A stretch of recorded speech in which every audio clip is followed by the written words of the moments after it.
Hello everybody and welcome to the Royal Blue podcast. I'm your host Ian Croll and today I'm joined by the Echo's Everton FC reporter Chris Beesley. Chris, how are things?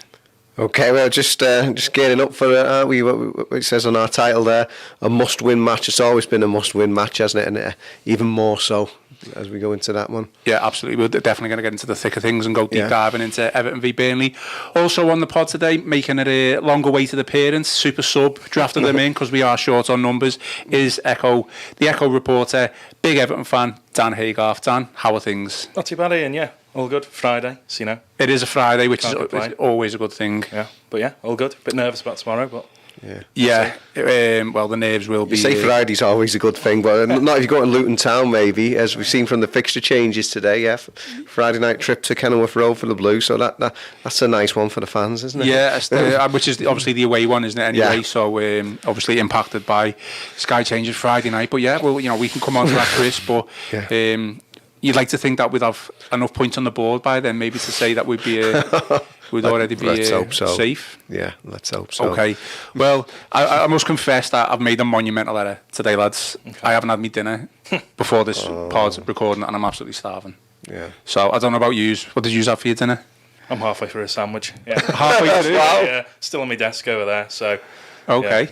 Okay, what about you, Chris? Any sandwiches? I had a wrap from Tesco of other supermarkets that are available. I always try and make sure that's why I don't like if we do a bit of an early one. I don't like to have my stomach rumbling in the background. No, absolutely. Unfortunately, that's going to be the case for me.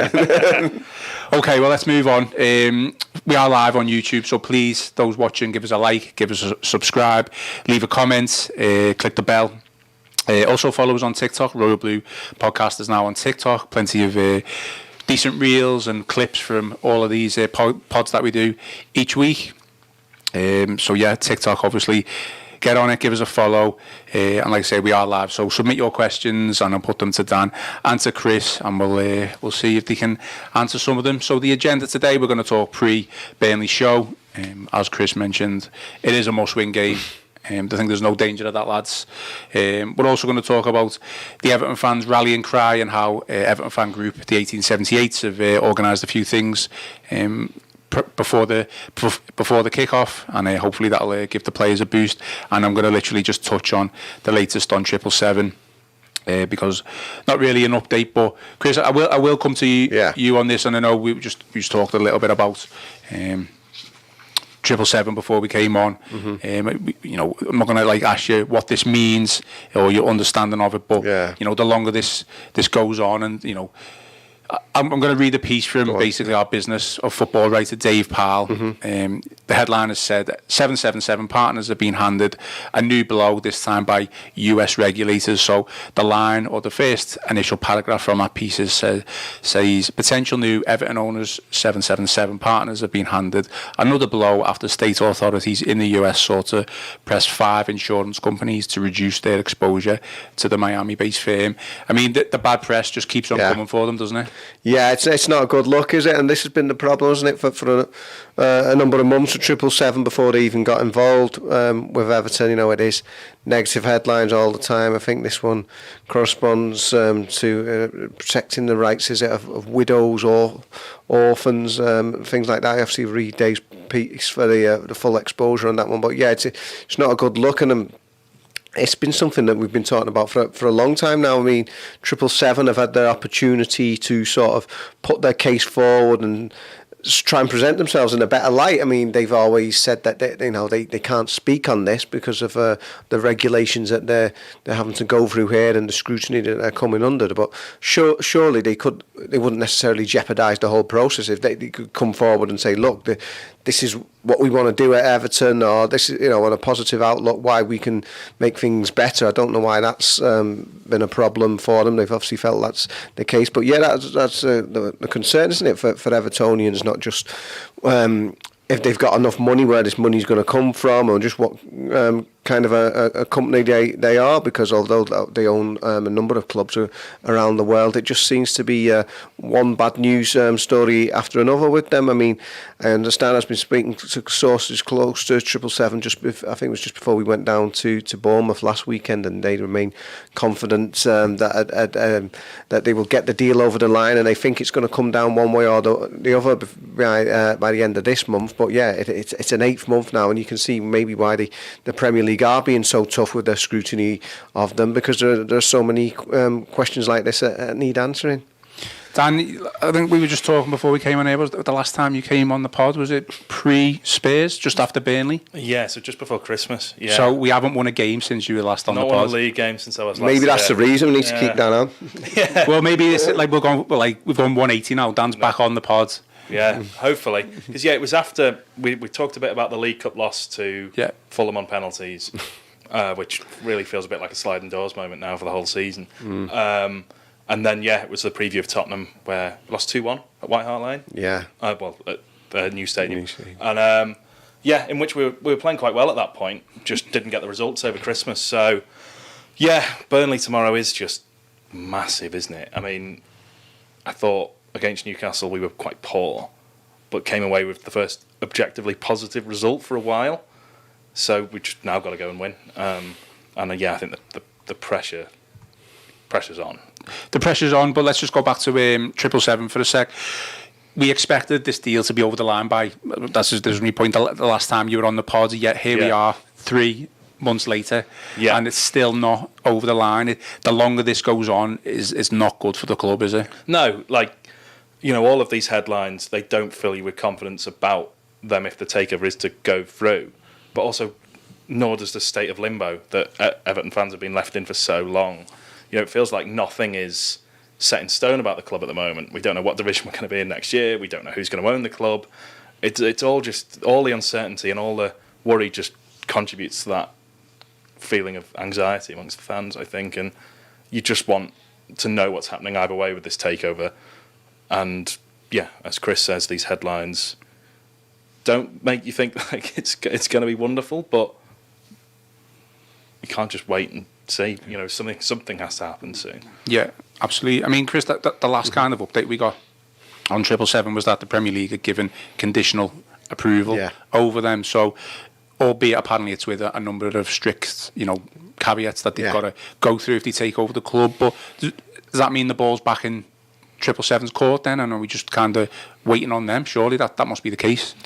I don't know in terms of have they gone back then to the Premier League saying, this is our interpretation of meeting those caveats, and then I guess the panel then has to look at them. So I couldn't honestly tell you whether it's in their court or whether now the Premier League are now looking at how, because 777 have been adamant they've always answered all the questions that have been asked of them, but then the questions keep coming because maybe the answers haven't been satisfactory enough.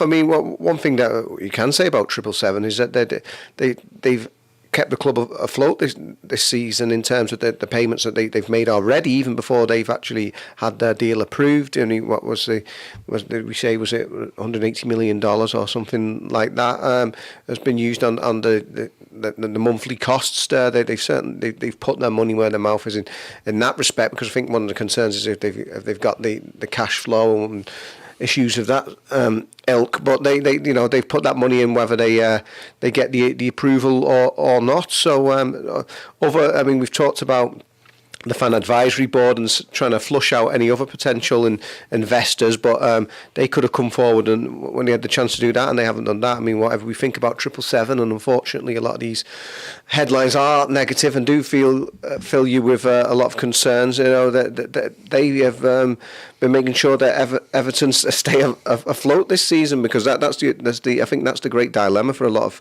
fans, isn't it? Is that a lot of people aren't welcoming 777 with open arms or thinking that they're any sort of great people or great group for the club. But what's the alternative? And the alternative really is the unknown, isn't it? Because they don't want to say the A word, but in terms of can the club stay afloat? And obviously Joe's done that piece about the annual figures coming through there, and there's a lot of concerns. Especially if Everton were to drop out of the Premier League, then there's a huge question mark there. So yeah, 777. I mean, they have been committed to the cause, but like Dan says, it's not going to continue indefinitely. So they either get the decision or they won't. Also, at some point, they're going to have to walk away. Okay, well, we'll leave 777 there because I just felt like we needed to touch on it, just get it out the way. Because at this moment in time, we probably do have more pressing matters. Yeah. So, Dan, Burnley next. Yeah. Touched about how nervous it could potentially be, but, nerves obviously will play a part, but we need the players to just go out there and win. But, no Premier League side has scored fewer goals from open play this season, which is, a massive concern. And although we got a positive result on Tuesday night, Calvert-Lewin scored. It was a penalty, wasn't it? Yeah. But, just need to score. They all count, yeah. Yeah, it's an odd one, the Burnley game, I think, because they've been really poor the 2 times we played them this season. When they came to Goodison in the League Cup, I know that wasn't their full-strength team, but I thought they were really poor. And then we beat them away, didn't we? That was the last league win, when Michael Keane scored. Yeah. So, on paper, we should beat them, but these feel like the sort of home games where Everton have recently come unstuck. I don't think it's going to be a classic in terms of for the neutral, but Everton have to find a way to win, have to find a way to score. You've got to hope Calvert-Lewin, with that drought over, is a bit more confident. I'd probably bring him back in from the start. I know it wasn't a great penalty, but he deserved a stroke of luck. And I don't know what Dyche will do around his 11, but you've got to think there's enough in that team to beat Burnley. You've got to hope so. Absolutely. Well, we'll come on to the starting 11 there. Obviously, you've already suggested that you'll play Calvert-Lewin, but Chris, as Dan's mentioned, Everton have already played Burnley twice this season with an aggregate score of 5-0. Yeah. So this has got to be the ideal team for Everton to play, surely. You've got to hope so, haven't you? I mean, the fear is on the flip side. If they don't win this game, you're thinking, well, where is the win going to come from? But yeah, let's be positive. It was both of those games that Dan speaks about there, home and away against Burnley. Like you said, a much changed Burnley for the Carabao Cup tie, but that was an emphatic 3-0 victory. And then, I mean, it seems so different now because, like we said, they haven't won since that trip to Turf Moor. But they won that one just such as a canter. It was almost like too easy, really. And like you said, now we're like, where's the next win going to come from? But yeah, Sean Dyche's return to Turf Moor, the ground where he was in charge for 9.5 years there, and it was emphatic. Everton didn't really have to move out of second gear. They got their noses in front, just kept Burnley at arm's length, and it just looked to be an absolute gulf between the two sides.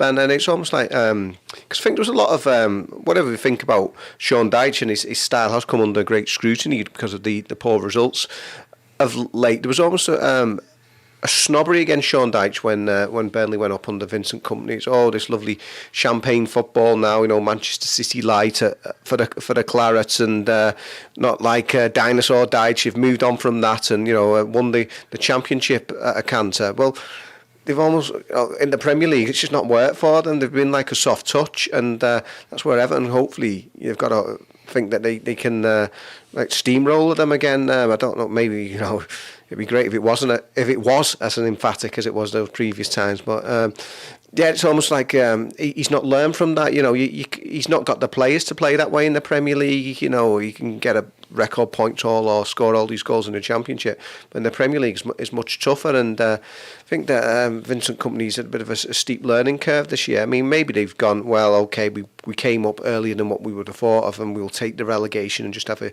yo-yo for a couple of years and stabilise that. A club of Burnley's size and stature can do that, unlike Everton. But yeah, from the 2 games we played this season, Everton given them a lesson a couple of times there, so you just got to hope that they can do it again and complete the hat trick, as it were.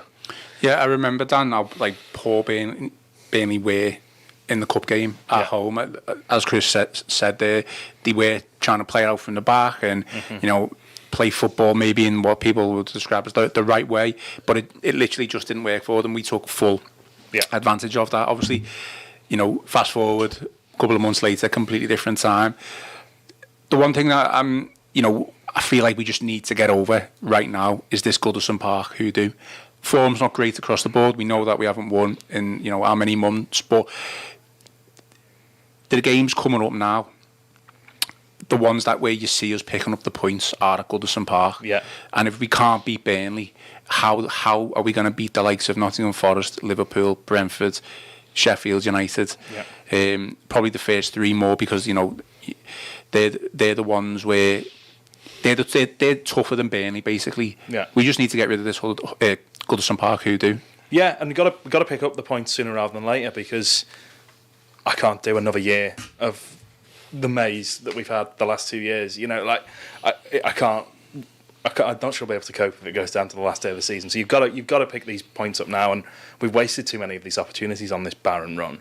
And yes, Everton, as Chris says, we've beaten Burnley easily twice this season, but it's a very different club at the moment than we were in December, when it was, there was that defiance on the deduction that probably came a bit later. But I think everything Everton was doing on the pitch was working. Yeah. And it just isn't now. And I don't know. Yeah, you can probably take some heart from the way that we stayed in the game at Newcastle.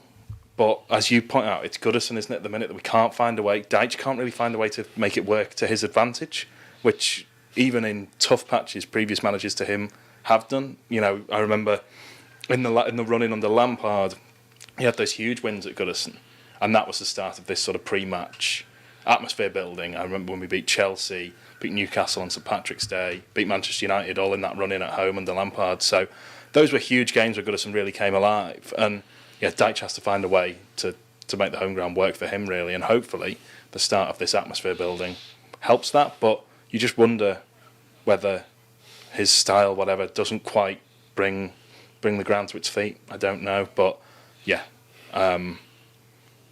if we play like we did in the League Cup against Burnley, that could be the start of it really clicking, and it has to. What is the problem about Goodison Park then, Chris? Because we know how much of a fortress it's been, in previous years. Dan maybe touched upon it there. I mean, the way Dyche sets up his style of play, but Goodison with the fans there, like the support, the players should relish that, shouldn't they? Yeah, I think it's been Dyche's Achilles heel. I mean, I'm often, I stick up for him a lot on the podcast, and I say who would have done a better job in the circumstances. But I think it is the big chink in his armour so far, in terms of it's a big thing for him to exploit and for Everton to get the best of. Like you said, even on bad times, even when Everton are struggling, opposition haven't wanted to come to Goodison Park. Alex Ferguson, the most successful manager in British football history, he said it's always a nightmare going to Goodison Park. The crowd's on top of you. It's intimate. It's that whole Goodison bear pit that we all want to be seeing. And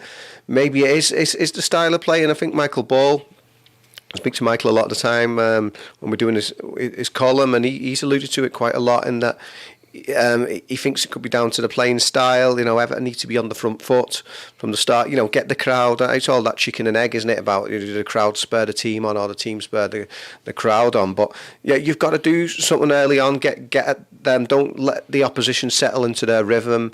Like time on the ball when the home crowd's quiet or getting unsettled. Then you've done half the job coming to Goodison, because they could turn and get more frustrated.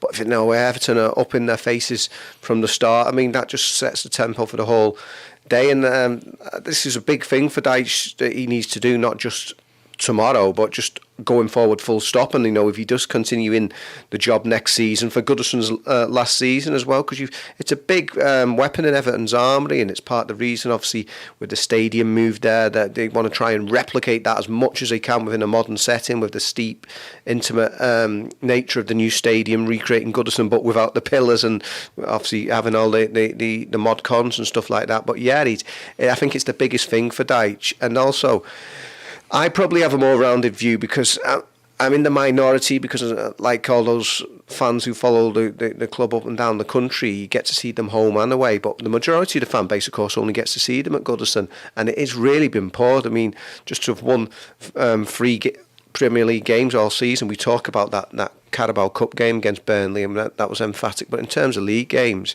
I mean, I actually missed the Bournemouth home game. So I've only had 1 week all season where I've seen Everton win Premier League games at Goodison, and that shows you like the ridiculousness of the situation. And it's something Dyche has got to be wary of in terms of his job, because he's got to keep that home faithful satisfied. And in terms of just Everton's results in the short term, they really need to make Goodison work for them. Okay, we'll continue to submit your questions. We are live, as mentioned, on YouTube. I'll just read a couple out here. The Blues, a regular commenter. We sold all of our attacking quality that won us those home games in previous seasons.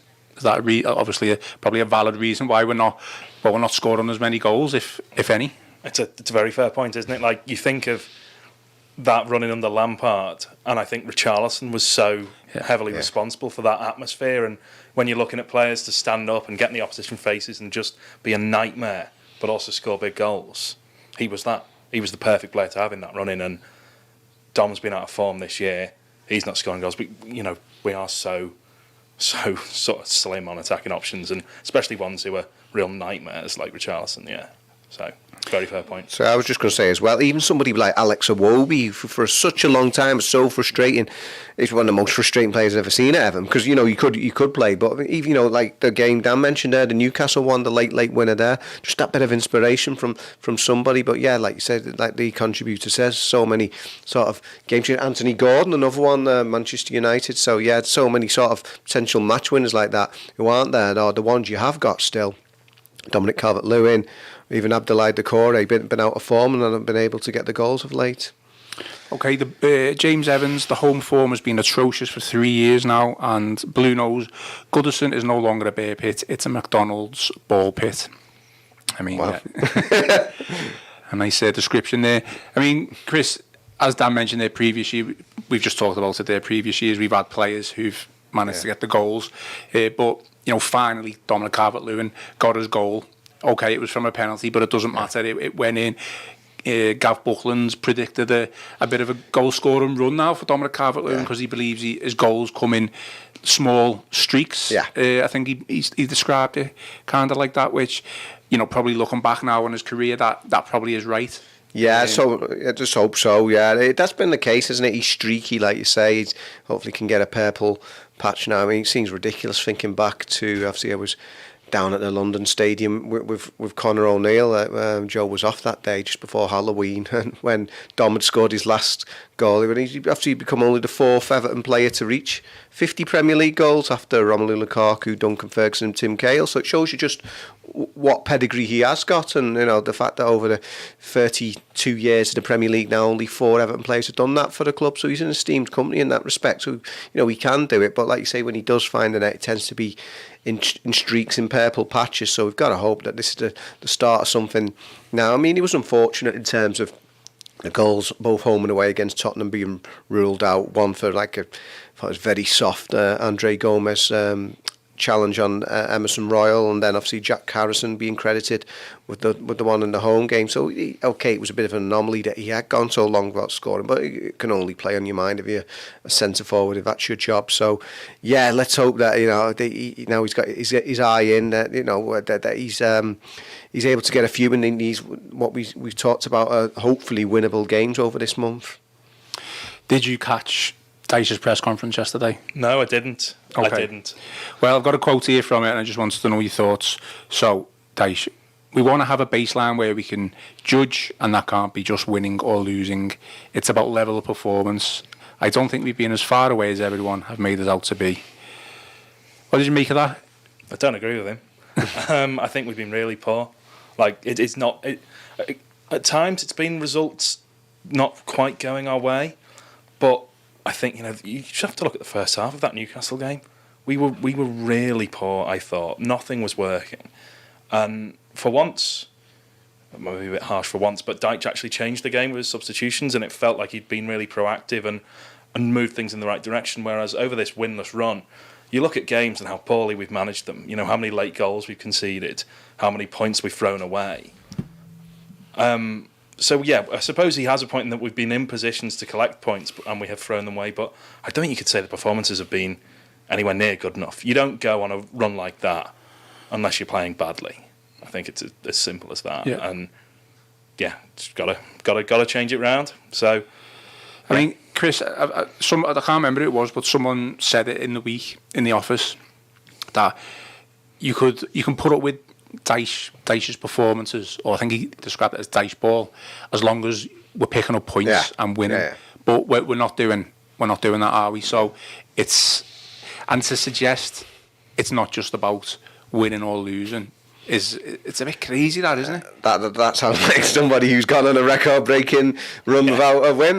Yes, I know what he means in there. I'd say what has probably gone on in this run, like we've talked about. So Dan said already, they probably started off. They were unfortunate. Obviously, that game at Tottenham when they played really well and they lost, and then the longer it got on, the result, the levels of performance have tailed off. I mean, yeah, I see what he's probably talking about is that you need to be producing a certain amount, and obviously games can go either way in the Premier League. But there is a difference in that they're not in, like I've said this before, they don't feel like they're in free fall like they were under Lampard or Benitez. But either way, Dyche has gone longer than either of those managers without a Premier League win. That's a fact now. He's now overhauled Mike Walker's unwanted record from 1994, and so it doesn't say in the record books, an unlucky there asterisk or something like that. Played well, but yeah, until they get that W on the board, as it were, then he's going to be, the pressure's going to go up, and it's like we said, let's not speak about not winning this one. That's why we've built it as a must-win, because he flips it around. Another one that he says is that the role must wins, but by saying that, you kind of just sort of playing down that particular phrase. But if ever there was a must win, it has to be this one. But yeah, in terms of those comments, I can understand where he comes from in terms of the level of performance. But as Dan said, that the level hasn't always been there, especially in recent matches. Tyne, Ashley Young, we've done a piece this past couple of days on Ashley Young, bit of a rallying cry. Yeah. I'll read the line from it. It says, Ashley Young has insisted everyone in the Everton squad is well aware of what is required between now and the end of the season as they look to end their record-breaking winless run. Are you a big fan of rallying cries, or would you just prefer the players to just do the talking on the pitch?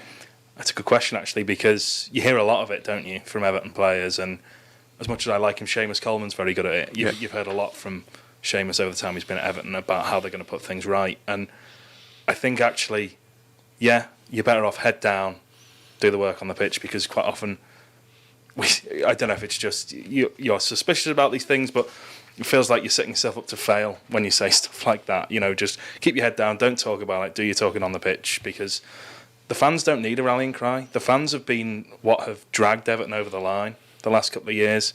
We all as supporters are very well aware of what's gone on. We'd like to think the players are, and that's the baseline. The baseline is they know how important this is and how important it is for the club to stay in the league. So just show us that by playing well, winning football matches. We'll get you over the line if we see that back from you, I think, is the deal. So we don't need reminding that in words. We need to see it. Do you think he had a good game on Tuesday? I mean, obviously won the penalty, bit of a decisive moment in the game. Yeah, I don't think he was wonderful. I think he got better as the game went on, actually. And I was very nervous about that right-hand side of him and Godfrey. It doesn't feel quite Premier League standard, that. But, yeah, he won the penalty, and I was impressed that he just pestered the referee for the penalty, which felt very Manchester United. It's the sort of thing that's how you get decisions. If you feel you've been hard done by, go and yell at the ref and demand for it to go to VAR or whatever. Demand for it to be looked at, because you can't just sit there and feel sorry for yourself. You've got to do everything you can to try and get the points. Yeah. So I was impressed with that. And I think, yeah, he grew into the game. Don't think he played well to begin with, but yeah, he did all right in the end. It's a good point, because we mentioned that in the pod on Wednesday. Watching the game, I don't think I even realised that incident even happened. Yeah. And then obviously, probably 20, 30 seconds later, you see the replay and you go, oh my God, that's a penalty. And then they replay it again, but it's Ashley Young running after the referee. That's exactly what we need more of, isn't it? Yeah. And we Chris, we obviously mentioned that in Wednesday's pod. But another rallying cry, Chris, has come from, the Everton fans this past week.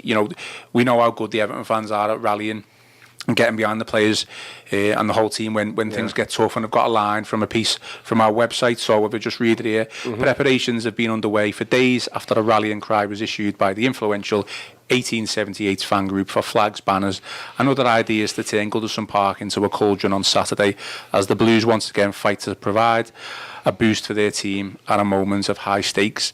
You know, it shouldn't just be that left down to the Everton fans once again to do this, but once again, you know, the Everton fans are up and running, and you know, I fully suspect Goodison Park to be an absolute bear pit on Saturday. Not the McDonald's ball pit. Yeah.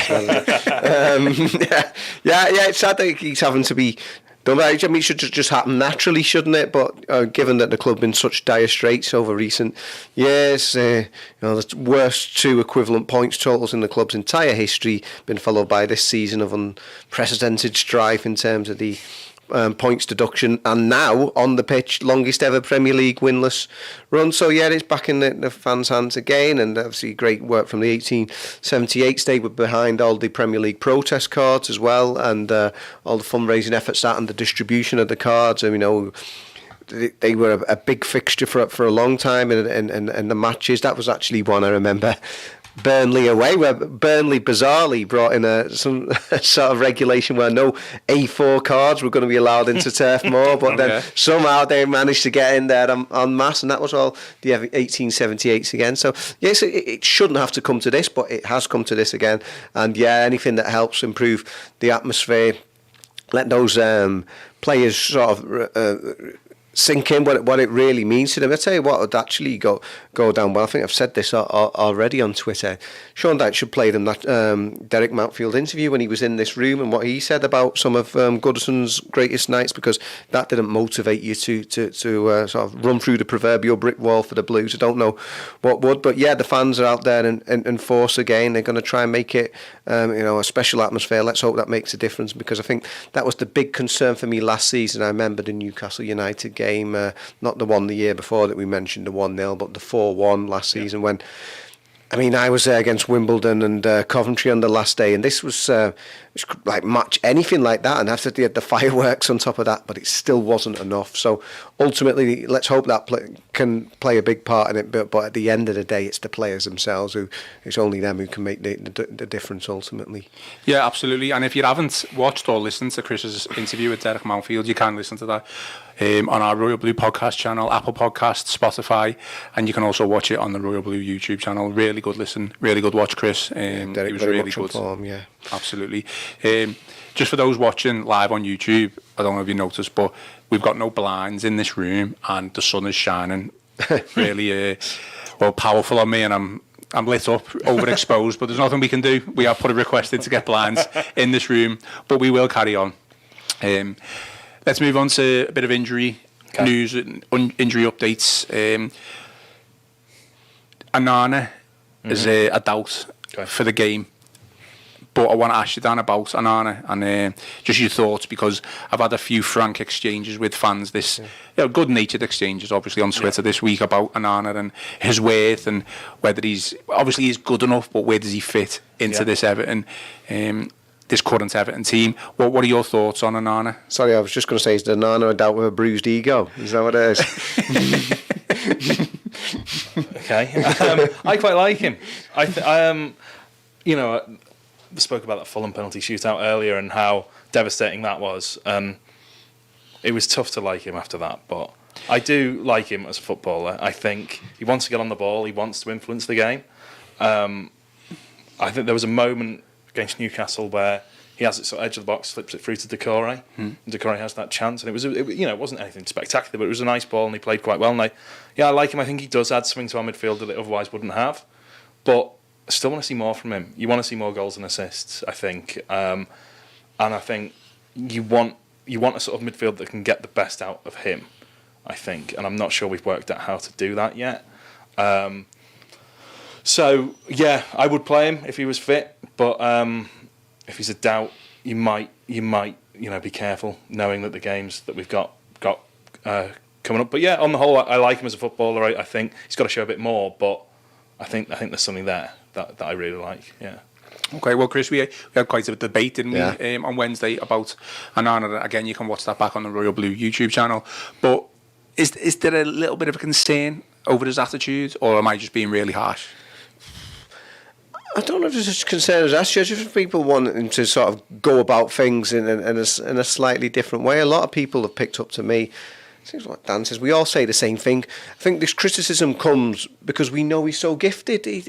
We wouldn't be saying this if he remember how Dennis Stracqualers, he was a cult hero of the Gladys Street. We knew he was very short on ability, but he would always give his all. He'd always run for the ball and chase lost causes and never give up much. Onana seems to be coasting at times. He seems to be playing within himself. Again, we've discussed, was that down to Dyche's tactics, bypassing midfield, not getting the best out of him. But a lot of people have commented on the fact that he's like a cheerleader, isn't he? He's always waving his arms in the air and trying to egg the crowd on. I mean, it's great that he obviously feeds off the crowd's energy. But again, we're going about that chicken and egg. You show something to show the fans what you're all about. Give them something to stand on their feet about. Don't just rely on you having to sort of wave your arms to get them up off the feet. Get them off the feet by a piece of play, by a bit of football, because he's more than capable of doing it. And again, I know he's got better players alongside him for the Belgium national team, but yeah, just hope that he could have transferred some of that form. What I will say about Onana and Burnley, I'm trying to think now. I think he scored in both of Everton's games against Burnley this season. He scored the header from the corner kick at Turf Moor, and I think there was another close range effort in the Carabao Cup game. And given that's another thing about his game, we'd like to see him scoring more goals. Maybe you need him against Burnley there because he's got his eye in against them. If he could get 3-3 against them, that'd be great. So maybe they're his lucky team. That's who he wants to be playing every week. But yeah, I can totally understand these frustrations. It's just because he's so gifted, and you think the time that he is at Everton, if he does move on, you just hope that you felt he gave everything while he was there. Because as we've always said, the big fear is that he moves on and blossoms into a world-class player with somebody else, and you're thinking, well, why didn't you quite do that for Everton? Comment here, which I think is probably aimed at me. So, from the Blues YouTube channel, these fans who expect Onana to dominate matches on his own are delusional. Should he be dominating matches for us, or is he just where he is in his career at Everton? That's quite a good question, actually. I think you do need someone to stand up and be counted in that Everton team, I think. In the way that in the run-in last year, you think of the huge moments Croll contributed. I don't know if you could call that dominating matches, but you're making the difference, aren't you, that gets the points on the board. And that's really, I think, what people want. Whether or not Onana is that sort of midfielder, I don't think we know yet, because he is still a young player, but he's good out of possession, and I think because he is good on the ball, you do then want to see more end product out of that. So I think, yeah, it's fair to expect a big money signing like him to be getting you over the line. Yeah. I mean, there's another comment there, and we'll move on from Onana now, but basically saying Onana has never been a goal scorer or an assister. I mean, okay, so are we effectively just saying he's a holding defensive midfielder who just puts out fires, who stops the defence? I to be honest, I thought he'd be a lot more than that. I think he's capable of being more than that, yeah. I think you could see him as a box-to-box player who should be as comfortable defending his own as he is outside the opposition box. Whether I know not many of those midfielders exist anymore, but yeah, I think he has the ability to be that. So you do want him to be that for Everton. Okay, interesting comment here from once was Donker. It's not a must-win. Stop exaggerating. Well, I do think it is a must-win. Take a point tomorrow. Take a point, yeah. Okay, well, Chris, we'll just come to injuries on this then. So, just on Onana, Dyche said he was a doubt and he's going to face a late fitness test. Yeah, I suppose that there are options there, aren't there? Because James Garner missed out. But as I've said already, the fact that Onana's done well against Burnley twice this season, for somebody like we say who isn't prolific, a couple of his 3 goals this season, a couple of them come against Burnley. So yeah, I mean, hopefully he can be involved, but there are other options there. It's not like they're down to the bare bones. And obviously when Vitaly Mykolenko was injured at Bournemouth on Saturday, he was out with illness, wasn't he? Ben Godfrey had to fill in there again. They do have other options, but given that he has done well in a couple of games against Burnley this season, hopefully he will be around, and hopefully he might have if he is available to play, he might have a point to prove. If he was a bit upset about going up and getting the hook on the hour mark at St James's Park, hopefully we can see a fired up Onana wanting to sort of show everyone what he's capable of doing. And just 2 other players then who injury doubts. Well, Seamus Coleman is available, Dyche said, after being given a breather at Newcastle, although he was on the bench. Yes, he came was, on, yeah. didn't he? Yeah, Yeah, so, came on like a crucial, just for stoppage time. I thought he did well, yeah. And so Coleman's obviously available and fit if needed, which hopefully he will be. And Danjuma, again, who's been injured the past couple of weeks. But Dyche said he's not quite fit yet, but he is progressing well, so not expecting to see him. No, I think with Seamus Coleman, it was just a case of he played the full 180 minutes for Ireland, 2 games there, and then the 90 minutes for Everton. So, at 35 years of age, he played 3 full matches in the space of 10 days there. So I think that's why he ultimately went back down to the bench against Newcastle. In terms of Danjuma, I wouldn't expect the way that Dyche doesn't tend to sort of throw people in at the deep end like that, and the old fitness. Dyche fit sort of phraseology. He's not played as he went off right at the end of the Fulham game at the end of Jan. So I'd imagine he'd be eased back in. I mean, who knows? Maybe be on the bench, but I think that's the best you could imagine from him. Because to be honest, he wasn't playing that much anyway, was he? When he was fit, other than when he suddenly came in January, perhaps to placate him a bit. I don't know, but he's been struggling for minutes all season. So I can't imagine he'd be thrown back in at the deep end. Okay, well, just before we come on to team selection and predictions, Dan, we haven't mentioned, it's been 42 minutes and we haven't mentioned the words points deduction yet in an Everton podcast, which is unprecedented, to be honest. But we are going to mention it now. So I've got a little piece from, a line from an Echo piece. The headline is Premier League considering major points deduction change after Everton saga. So I think this story originally came from the Mail.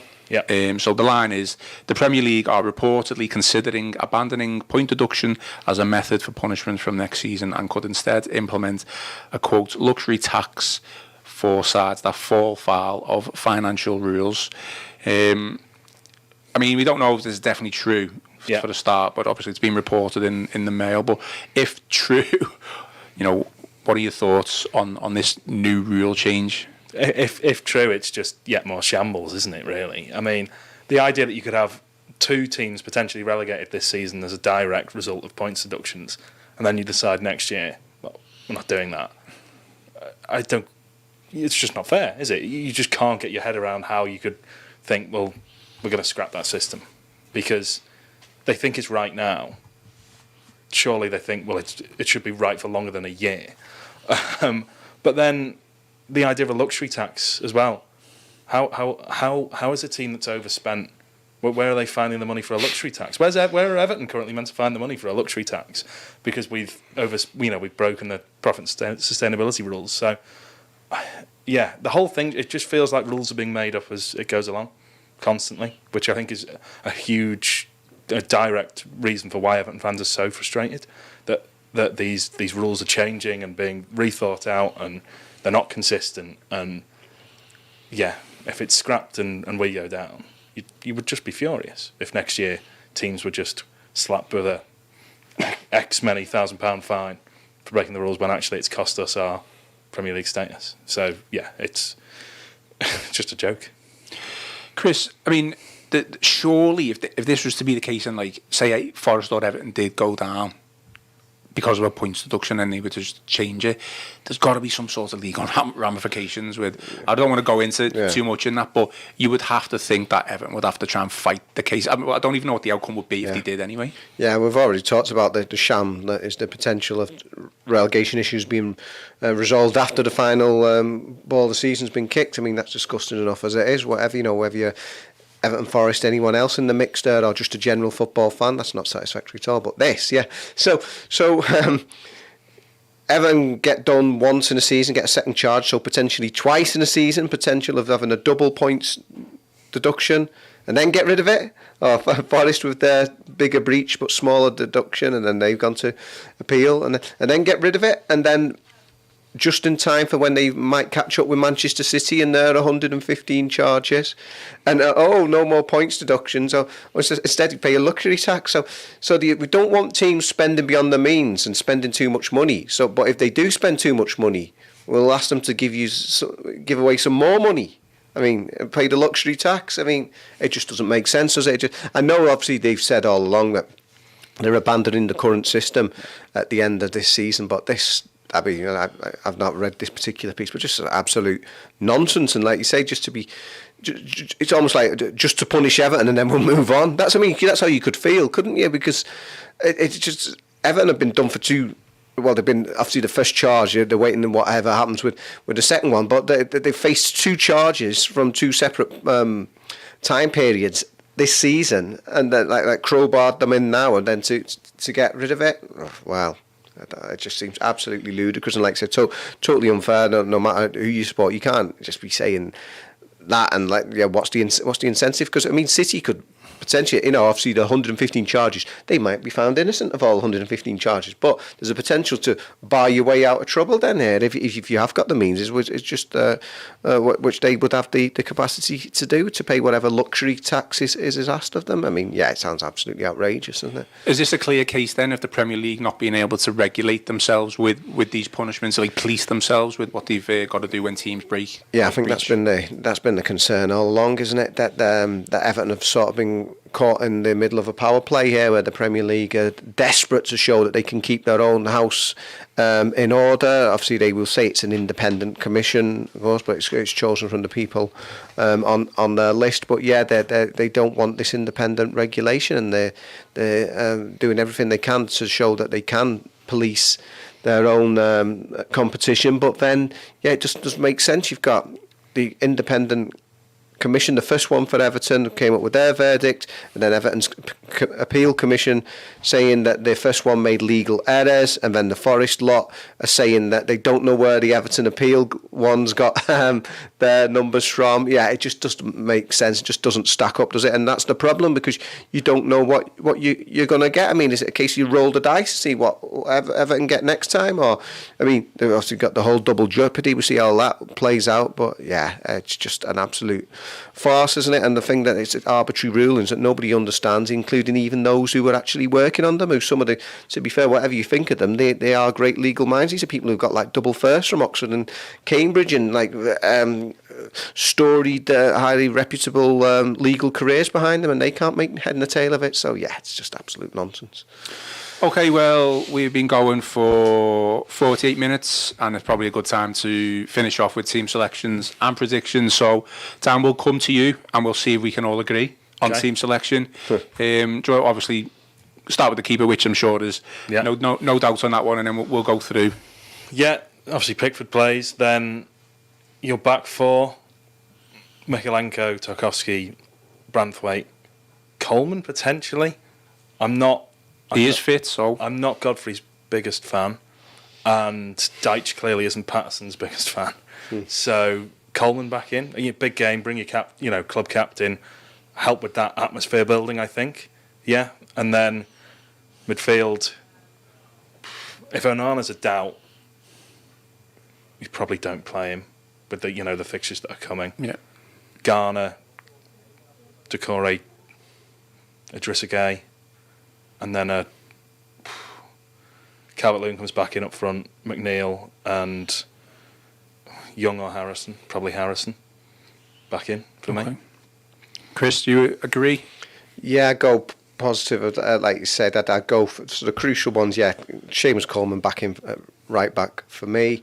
Hopefully Onana's fit to retain his place in the middle. I mean, I'd be tempted possibly to bring James Garner back in for Idrissa Gueye, just go as positive as possible in terms of more of attack-minded players, and that means, as well as Ashley Young did do, get Harrison back in on the right wing and Calvert-Lewin centre forward. Yeah, so yeah, that's how I'd go. I mean, in a way, it's good that this is probably the first time in a while that we're questioning the team selection in a good way. In that, there's options. That's what I mean. Yeah. There's options. If you look at the team that finished on Tuesday, Andre Gomez now, as long as he stays fit until tomorrow, he's played himself into contention. Yeah, we've never mentioned him, have we? So, for that game, and I thought he was really good on Tuesday. That cameo that he had. So, there is options at least, and even if it's not working, at least there might be one or two options off the bench.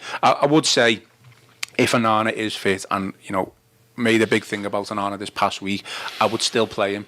I would still start him. I think the point that you made, that he has scored against Burnley. Yeah. These things come in threes. Yeah. So you don't know, do you? Yeah, if he's fit, he's right in that midfield. For me. Probably over Idrissa Gueye, I think. And I would say Calvert-Lewin has got to start. Has to play. I think if he swaps, or he continues with Beto up front, because obviously Beto started, didn't he? Yeah. I think he's made a monumental mistake. I think if Calvert-Lewin has scored, the confidence will be there. So we'll see. I think I would go along with that. Predictions then. I'm going to go for mine first, because I have said all along for about a month now, before the 3-week break that we had, that Burnley would be our first win. So I thought we'd get beat against Bournemouth. I thought we'd get beat against Newcastle. Obviously, we got the 1 point from the 2. I'm going to go 2-0 to Everton against Burnley. Going to go positive, and it's the first time I've gone positive in a long time on a pod. So what are you going? I'll go 2-1, late winner. Okay. Just to really lift us to Everton, Dan. To Everton, yeah. To Everton. 2-1, late winner. And hopefully that sets us on the right path. Okay, Chris, are you going to go the same? Yeah, I'm going to say an Everton win, and I'm going to, maybe, I don't know if it's more out of hope than judgment. I'm going to match what you said, 2-0, another clean sheet against the Clarets for the Blues. So yeah, 2-0. Okay, well, I know there's been 1 or 2 comments saying there it's not a must win. It's obviously not a must win in the sense that if we don't win it, we're not going to go down or anything, but it's a must win in the sense that we're playing harder teams coming up. This is where we've got to pick up the points right now, because it's only going to get tougher at the end of the day. Yeah, I mean, in the same way that Calvert-Lewin had to break his goal drought, we've got to end this winless run, and there's no better chance than Burnley at home.